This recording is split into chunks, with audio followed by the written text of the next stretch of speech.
Good morning, welcome to Headline Focus here live on Core Politics with me, Rob Double. It is Wednesday the 25th of April 2018. Let's have a look at what's making the political headlines today. So to start off with, Jeremy Corbyn and a missed opportunity. That's the key line coming through today on the back of his meeting with Jewish leaders yesterday. Now, the Jewish Leadership Council and Board of Deputies of British Jews met with Jeremy Corbyn yesterday for a couple of hours. It was quite a long meeting, but unfortunately, at the end of it, their response, and rather their statement, was that Corbyn's proposals in terms of tackling anti-Semitism within the Labour Party fell short of the minimum level of action they had called for. Now, Jonathan Goldstein of the Jewish Leadership Council has also said further on BBC Radio 4 this morning, says that Jeremy Corbyn emerges in conversation until you ask him to do something, adding that when you ask him to do something, he has this habit of staring and just shrugging. So quite a blunt and really quite a straightforward criticism of Jeremy Corbyn still with regards to tackling anti-Semitism and actually proactive actions above just simply saying and simply writing. The actual doing of it seems to be falling short, at least for these Jewish leaders and Jewish groups. Now, the rejected actions, what specifically when they say didn't actually go forward with certain actions? Some rejected actions included fixed timetables to deal with anti-Semitic cases, expediting the long-standing cases involving Ken Livingstone, former Mayor of London, and suspended party activist Jackie Walker.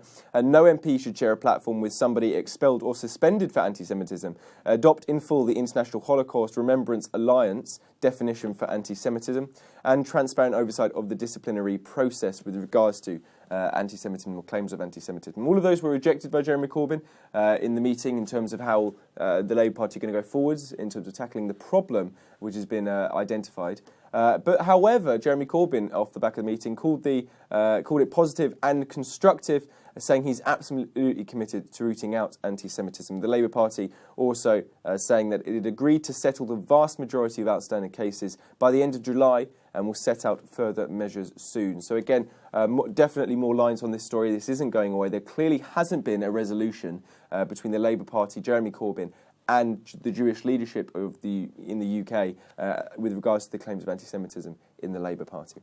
Next up in the Cabinet. Now, there's been quite a bit of a bust-up in the Cabinet regarding immigration. That's the reports coming through, particularly in the Telegraph and the Times today, particularly involving the Prime Minister, Theresa May, and Foreign Secretary and leadership rival, Boris Johnson. Explosive clash between the two was centred on immigration in the Cabinet meeting yesterday. May and Johnson were irreconcilable during the exchange, with the PM reportedly not hiding her displeasure. In the Telegraph, Johnson called for an amnesty for illegal immigrants. This was with the centre of the argument, basically calling on the Prime Minister to adopt a wider approach to an amnesty for illegal immigration off the back of the Windrush immigration scandal that's come out in the last few days. Anyone who's been, according to Mr Johnson, in the UK for 10 years or more and did not have a criminal record would be entitled to remain. This caused a quite intense argument, reportedly, between the two, which was not resolved. This has been, again, there has been speculation that there's been a number of disputes between the Prime Minister and the Foreign Secretary in recent weeks at Cabinet, but also in other venues and other outlets. So something there, there's some speculation as to the dynamic between the two, which might play out in the next few weeks as well. Finally, there is one other person in the Cabinet who's going to have potentially quite a tough day today, and that's the Home Secretary, Amber Rudd. Now, she's given evidence to the Home Affairs Select Committee. She's not the only senior Cabinet Minister giving Select Committee evidence today. You can have a look at the others. Philip Hammond, the Chancellor, and as well as David Davis, I believe, as well. But Amber Rudd is specifically giving evidence regarding the Windrush scandal. And now she's doing that to the chair of the Home Affairs Select Committee, Yvette Cooper. Now, Yvette Cooper is a pretty sharp cookie when it comes to Home Affairs. She shadowed the Home Affairs brief for the Labour Party between 2011 and 2015, a.k.a. she will be clued up on the whole process and the Home Affairs Department itself.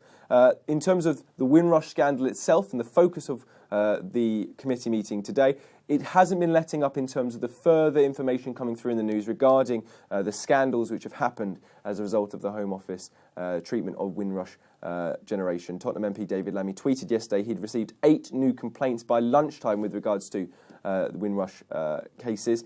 It's the 3:30 kickoff. No doubt it will be on the news feeds and also on the BBC Parliament and streams like that. The key thing we're looking for here is who is Amber Rudd going to blame with regards to the Windrush scandal. Now, the most obvious and perhaps the easiest for Amber Rudd would be to blame her predecessor. Slight problem with that, her predecessor now happens to be the Prime Minister, Theresa May. And so obviously there is a very small chance that Amber Rudd is going to blame the Prime Minister as a result of for this story and this scandal that's come out.